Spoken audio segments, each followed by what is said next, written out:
আসসালামু আলাইকুম। কেমন আছেন সবাই? অবশ্যই ভালো আছেন। আমিও আল্লাহর রহমতে ভালো আছি। আমার প্রচণ্ড পরিমাণ ক্ষুধা লাগছে। আমি সকাল থেকে ডিউটি করে বের হলাম ৪টা বাজে। বের হওয়ার পরে এখন দেখতেছি আমার প্রচণ্ড পরিমাণ খিদা লেগেছে। তাই চললাম সাইকেল নিয়ে বের হয়ে একটা বাকালার উদ্দেশ্যে। বাংলাদেশে একটা বাকালা ওখানে আছে অনেক দূরে। এই বাঙালি বাকালার সামনে এসে পৌঁছালাম। আসার পরে এখন ভিতরে ঢুকবো। ঢোকার পরে দেখি এখান থেকে কিছু কেনা যায় কিনা। এক বাঙালি সে ম্যানেজার, তার হাসিটা দেখলেই আপনার পরাণ জুড়িয়ে যাবে। কত সুন্দর তার হাসি। তার সাথে জিজ্ঞাসা করলাম যে কি খবর, কেমন আছেন? তারপর সে বলল আলহামদুলিল্লাহ ভালো আছি। বললাম ভাই কোথা? বলল সে ওই পাশে একটা দোকানে এসে ওইখানে আছে। তারপরে আমি চিন্তা করলাম যে যখন বকালে আইসেই পড়ছি, এই এক আমার বড় ভাই, তার দেখেন কত সুন্দর তার মুখে হাসি। ঠিক আছে, জিজ্ঞাসা করলাম ভাই কেমন আছেন? বলল খুব ভালো আছি। আমি বললাম এখানে তাজা কি জিনিস আছে নাকি? এই আর এক ভাই দেখেন কত সুন্দর তার হাসি, সে বাংলাদেশি। তাদের সাথে কথা বলে আমার খুব ভালোই লাগলো। তারপর এখানে এমন কোনো জিনিস নেই আপনি পাবেন না। আপনারা যারা বাংলাদেশে যাবেন, যাওয়ার আগে এই আমার ভাইয়ের বাকালা থেকে আপনারা এগুলো ক্রয় করে নেবেন। তারা অল্প দামি ডিসকাউন্টের মাধ্যমেই তারা দিয়ে থাকে। এখানে আসবেন ফয়সালিয়া তার বাকালা, তার এই যে দোকান, আমাকে বাংলা কালামে যেটা বলে, বাংলা কথায় যেটা আপনার মুদির দোকান, আর সৌদি আরবে বলে এটা বাকালা। এটা একটা বাকালা বললেই নয়, দেখেন এখানে হাঁড়ি পাতিলও আছে। দেখা যায় আপনি নতুন আসছেন, আপনার সংসার সাজাইতে হবে। প্রবাসে আসলে বর্ত ভাই সবারই সংসার গুছাইতে হয়। এখানে এমন কোনো ডিরিং নেই যে নেই। তারপরে এখানে আছে দেখেন লাচ্ছি সেমাই। এই সেমাইয়ের কথা মনে পড়লেই আমার দেশের কথা, ঈদের কথা মনে পড়ে, মনটার মধ্যে একটা লাড়া দেয়। এই দেখেন প্রাণ চানাচুর। এইটা হলো আমার খুব প্রিয় চানাচুর। এটা হলো বাংলা চানাচুর, আমার খেতে খুব ভাল লাগে। তারপরে আরও এইখানে আছে এই যে একটা দেখছেন খুব স্বাদের জিনিস, চিড়ার মোয়া, এই টোস, এমন কোনো জিনিস নেই এখানে আপনি পাবেন না। ঠিক আছে, আপনি এখানে আসলে এবার আপনার মনটা জুড়েই যাবে।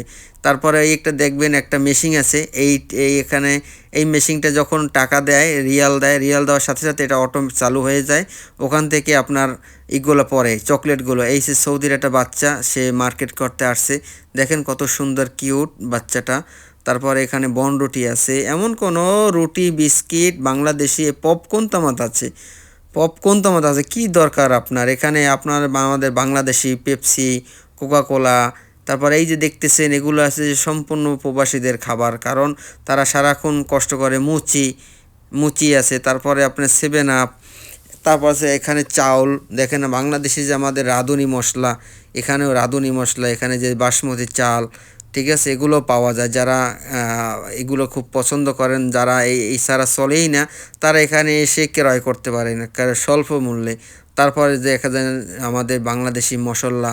এই দেখেন আর একটা যে শুটকি, এই শুটকি জিনিসটা ওখানে পাওয়া যায়। তারপর এটা হলো যাইয়া আমাদের যশোরের একটা ঐতিহ্য একটা জিনিস। তারপর এখানে এমন কোনো ডাল নেই, মুগ ডাল, যাই কর না কেন সব কিছুই এখানে আছে। একটা বাকালা একটা মুদির দোকান কেন বলছে, ঠিক আছে। একটা সয়াবিন তেল এখানে বিক্রি করে 13 রিয়াল মাত্র। ঠিক আছে, দেখা যায় অন্য অন্য জায়গায় একটু বেশি বিক্রি করে। এটা হচ্ছে জৈতুন তেল। তারপরে দেখা যায় বিভিন্ন মশলা এখানে। এই যে দুধ, একটা চা বানানো একটা দুধ দেবেন, একটা চা ক্লিয়ার। তারপরে হচ্ছে এই আপনার সৌদিয়ান দুধ, এটা আলমারা কোম্পানি। এই কোম্পানি ঢুকতে পারলে লাইফ সেটেলের ভাই। এটা একটা নামি দামি কোম্পানি সৌদি আরবের মধ্যে, দুই একটা কোম্পানির মধ্যে এটা হচ্ছে নামি দামি। এখানে আইসক্রিম আছে 1 রিয়াল, যে আইসক্রিমটা কিনবেন কেন 1 রিয়াল। ঠিক আছে, এখানে দেখবেন সামনে চলেন, সামনে যাওয়ার পরে দেখবেন যে এখানে অনেক কিছু আছে। এই যে দেশি সিমি, তারপর বরবটি, তারপর দেখা যায় লেবু, তারপরে আপনার করল্লা।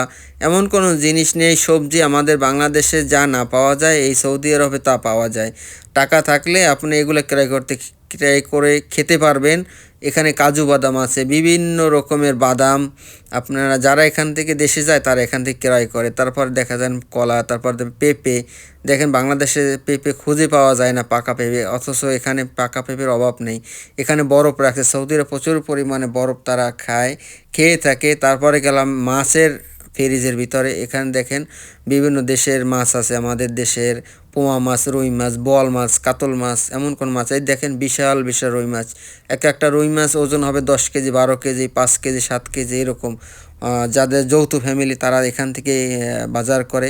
এটা একটা মিনি সুপার শপ। তারপর আমার খিদা লাগলো, আমি তো বাসা থেকে বের হলাম, তারপর চিন্তা করলাম যে কিছু রুটি নিই, রুটি, কারণ এগুলো তো আমার খেতে হয়, কারণ তখনই সবসময় তো ভাত খাওয়া যায় না ভাই, একটু হালকা পাতলাও খেতে হয়, এর জন্য এই বড় ভাই তারপর আমাকে মাছ দেখাইলো। আমি চিন্তা করলাম যখন এই দোকানে আসছি তাহলে একটা মাছ কিনে নিয়ে যাই, মানে কি খাবো রাতে, একটা বোয়াল মাছ, দেখেন আমাদের দেশে পাওয়া যায় না, আর এখানে দেখেন বোয়াল মাছ, কারণ বড় ট্যাংরা মাছ, কারণ সাগরের, ঠিক আছে। এই হলো ইলিশ মাছ, এটার কেজি আমার কাছে চাইলো 45 রিয়াল, 45 রিয়াল চাইলো, বাংলার 1500 টাকার একটু কাছাকাছি, ঠিক আছে। আপনার 1550 টাকা হইলে এখানে বাংলাদেশে 1500-1600 টাকা হয়ে যায়।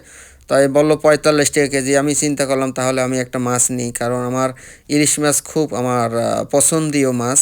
তারপর চিন্তা করলাম একটা মাঝারি একটা বড় নিলাম, নেওয়ার পর এখন দেখি কোনটা ভালো হয়, এখন না বোয়াল মাছ নেব না, না আবার এটা ইলিশ মাছ, ওইটা দিল। ওটার কত ওজন হয় দেখি আমি, দেখার পরে এর ওজন হলো 600 গ্রাম, দুইটা দিলে অনেক বেশি হয়ে যায় 1 কেজি। চিন্তা করলাম যে একটা কত দাম আসে, বললাম বড় ভাইকে, সে দাম বসাই দিল, ওখানে 30 রিয়াল আসলো। এখন কিছু করার নাই ভাই, এখন মনে যদি চায় খেতে, অবশ্যই আপনার কিনে খেতে হবে, ওখানে কোনডুমি করলে হবে না। অবশ্যই আমার চ্যানেলটাকে সাবস্ক্রাইব করবেন।